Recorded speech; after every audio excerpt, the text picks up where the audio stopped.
Bien sûr, de crypto, les infos crypto pour ceux qui n'ont pas le temps. Bitcoin, tout se base comme prévu, les gars. C'est chirurgical. Tout ce qu'on est en train de faire, c'est plutôt sympathique parce que tout ça, on l'avait vu ensemble. Et je vais vous montrer la petite astuce pour vérifier la qualité de votre crypto, pour voir si c'est bien une crypto pépite et si vous n'allez pas vous faire dumper à la gueule. Restez branchés, ça va être assez simple et assez intéressant. Donc, vous allez pouvoir passer à la moulinette toutes vos cryptos. Le BTC ce matin, il prend un joli 4% quasiment. On est à 68 467, allez, 68 500. On a Ether qui est au-dessus des 3600 $. On a Missile Sol qui vient de taper les 200 $. Il repasse devant BNB plus 8%. Ça fait vraiment plaisir. La dernière fois qu'il est passé devant BNB, c'est derrière, pour le coup, qu'il a corrigé.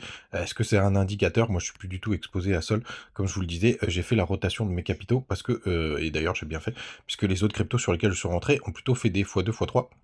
Alors que Missile Sol, bah, avec une grosse capitalisation, fera des belles performances, mais pas autant. On a Avax qui pousse un joli 17% ce matin, c'est très beau. On a Shiba qui pousse 14%, Tonk qui pousse un joli 15%. Belle perf du côté de Nier qui pousse 11%, il pousse pas mal ces derniers temps. On a RNDR, je crois, qui fait un nouvel ATH, on est à 18,4%. C'est magnifique, donc c'est le top crypto IA de ce top crypto. Pour le coup, on a TAO qui reprend un joli 8% ce matin, quasiment pareil pour GRT et Cro. On a Theta qui pose un joli 16,6%. WIF complètement dégène qui pousse 28%, c'est complètement ouf. Oui, ils vont être, je sais plus où là, sur le Times Square ou je sais pas quoi là, enfin le truc à Las Vegas là, où ils ont payé une grosse pub. C'est complètement barjo. On a fait qui pousse un joli 11%, ça fait plaisir. Je crois que c'est devenu un de mes plus gros bags avec TAO suite à ses performances. Les gars, du côté du daily, du BTC, c'est vraiment allez, 4 heures. C'est très très propre ce qu'on est en train de faire. On est en train de réintégrer les nuages. Je vous disais hier que pour moi, on avait toute la zone pour faire des rebonds. On avait cette divergence qui commençait à montrer le bout de son nez juste ici sur ce petit W. On a pumpé derrière, on a fait un joli pullback là, j'ai vu sur la Tenkan pour le coup, donc ça c'est très très beau. Attention, on a une résistance juste au-dessus de nos têtes aux 69 000 $. Très très grosse résistance. On a la Kinjun et après on a tous ceux de nuages. Et si on arrive à rester à l'intérieur du nuage, ce serait plutôt pas mal. Mais là, ça va, on va avoir des réponses assez vite, hein, peut-être pas dans la journée, mais maximum demain. On saura comment on se situe au niveau du 4 heures. D'ailleurs, sur le daily. Pour l'instant, on a aussi une énième résistance qui est aussi vers les 69 000 $, donc qui est tout simplement la Tenkan. Donc vous voyez, grosse double résistance aux 69 000. On va voir ce que ça va donner, bien évidemment.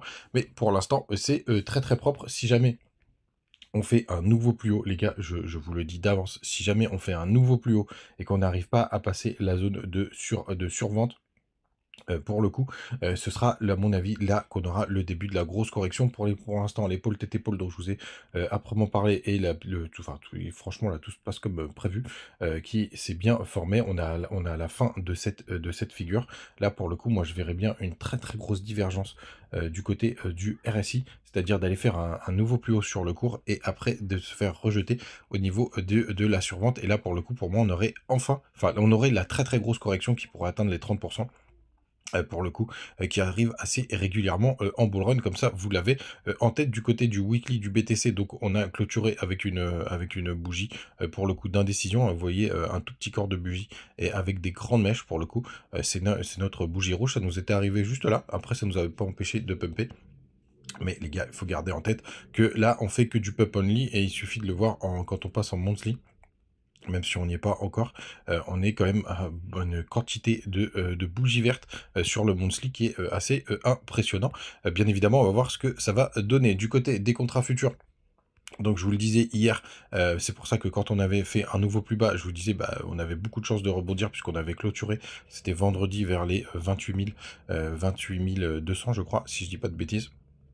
Hop, regardez, on a comblé le gap dans la foulée, donc ça c'est vraiment très très propre, on avait clôturé, hop, juste là, 69 175, pardon, je vous dis une grosse bêtise, 69 175, et on est venu le combler directement dans la foulée à la réouverture des marchés des contrats futurs. Donc ce gap, cette gestion des gaps qui continue de performer, ça fait vraiment plaisir. Du côté de l'Alcon Season Index, bah, vous le voyez, on est toujours à 35 en year.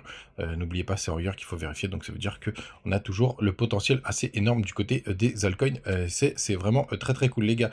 N'hésitez pas à nous rejoindre du côté de Telegram. On partage toujours des petites pépites, des petites infos en direct live. Je suis toujours présent et dispo. Vous avez les bonus aussi du côté de BitGet et de BingX et de Mexer si vous voulez profiter de tout ça.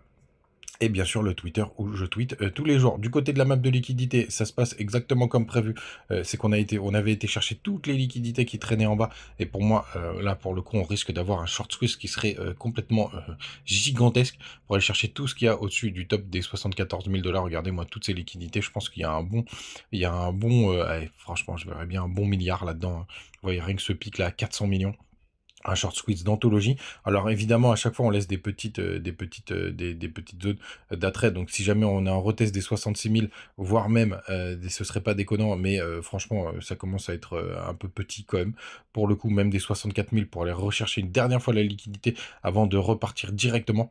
Pourquoi pas, pour pas que les gens aient le temps de se positionner. Mais là, il y a quand même pas mal d'ordre, hein, qui est assez violent.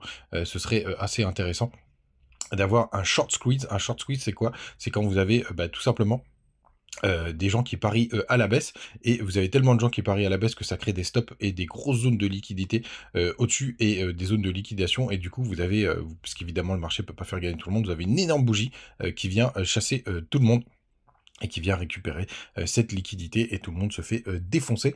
C'est ça, un short squeeze. Les gars, pour trouver votre petite crypto pépite, en tout cas pour vérifier dans quel état elle est, vous avez un site magique que j'utilise plutôt pas mal, en plus de CoinGecko. Donc on va prendre l'exemple de Aegis que je vous ai partagé hier sur Twitter, hein, c'est la nouvelle crypto sur laquelle je suis rentré.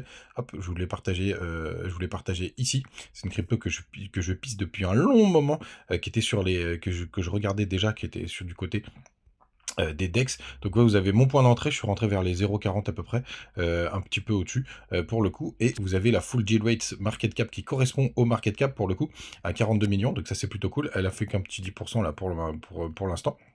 Et ce que je voulais vous montrer, c'est tout simplement que de bien vérifier la tokenomics, puisque c'est comme ça aussi que vous vérifiez aussi si la crypto est saine et propre. Et vous voyez là, quand on a le full G8, c'est plutôt pas mal.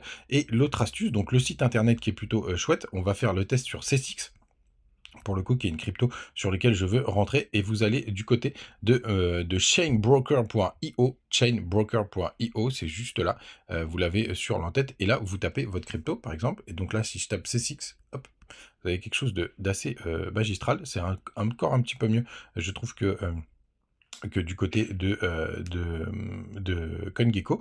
Vous avez la note. Pour le coup, bon là pour le coup, moi je trouve qu'elle est assez arbitraire, même si pour le coup même si c'est leur avis. Vous avez le graphique, vous pouvez le mettre sur un an, et surtout vous avez, regardez, à combien sont rentrés les insiders, c'est-à-dire ceux qui sont rentrés sur les public price et sur les private sales. Et regardez, là vous savez que les mecs qui sont rentrés sur la private sale, ils sont déjà à x12. Donc ça c'est plutôt intéressant. C'est pas une performance complètement barjo, donc ça c'est quelque chose qui est plutôt intéressant.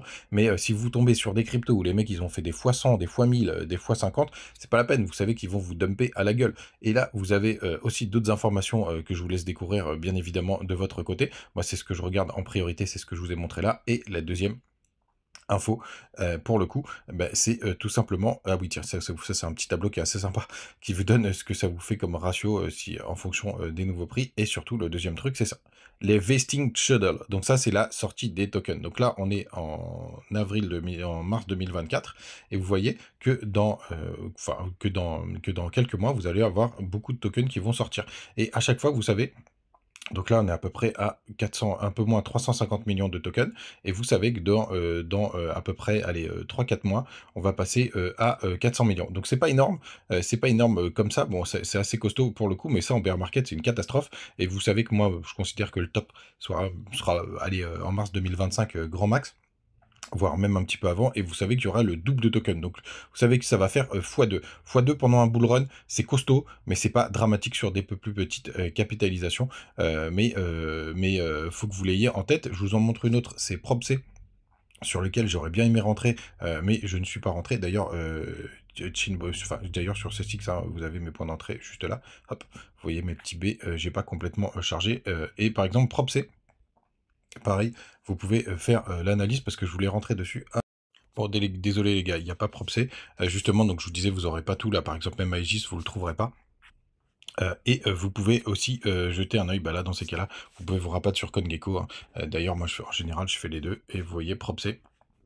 Le problème de PropC, c'est pareil, c'est, Satokenomics, mais on est sur un petit market cap. Il me semblait l'avoir vu hier, donc je suis un peu surpris. Mais vous voyez, là, il va y avoir encore une grosse partie des tokens qui vont rentrer, en circulation. Donc, faites attention sur des, trucs comme ça, ne surtout pas holder, pendant le bear market. Les gars, vous savez tout. N'hésitez pas à utiliser les bonus du côté de Big Get, Big X, Big X, MX, et cetera. Et puis on se retrouve demain matin. Sûrement pas demain matin d'ailleurs les gars, parce que je prends l'avion. Donc j'aurai peut-être un petit souci pour faire la matinale demain matin, pour le coup comme ça vous êtes au courant. Mais je reste branché, vous inquiétez pas, je le ferai dans la journée au pire. Ciao!